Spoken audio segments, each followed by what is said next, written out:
இன்னைக்கு காலையில் 11 மணி திடீர்னு என் ஃபோனில் ஒரு அலர்ட்டு. ஐயோ என்னாச்சோ ஏதாச்சோ எங்கே என்ன பிரச்சனைன்னு தெரியலையேன்னு நான் யோசிச்சுட்டு இருந்தேன். எங்கே ஃபயர் ஆச்சு, இல்லை எங்கே கன் ஃபயர் பண்ணாங்க, இல்லை யாரையாவது கடத்தினாங்களா, ஒன்றுமே தெரியாமல் யோசிச்சுக்கிட்டு இருந்தேன். ஆனால் ஆல் ஆஃப் சடன் கேப்பில் என் ஹஸ்பண்டை காணோம். அவர் எஸ்கேப் ஆனது இல்லாமல் என் பொண்ணும் சேர்த்து கூட்டு எஸ்கேப் ஆயிட்டாரு. இரு ஒரு நிமிஷம், நான் திருப்பி மெசேஜ் பார்க்குறேன். அட இது ஒரு டெஸ்ட் மெசேஜ். உடனே திருவிழாவில் தொலைஞ்சு போன ஃபேமிலி மாதிரி ஒன்றா எல்லாம் சேர்ந்துட்டாங்க.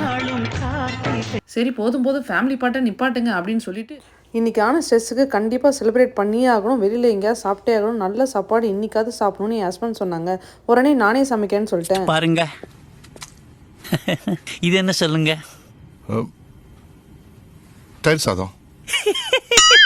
உப்மாங்க. என்ன கர்மையா இது? கர்மம் இல்லைங்க, குருமா. ரொம்ப தப்புங்க. பாரி இருக்கிற ஏற்பாடு பண்ணுங்க.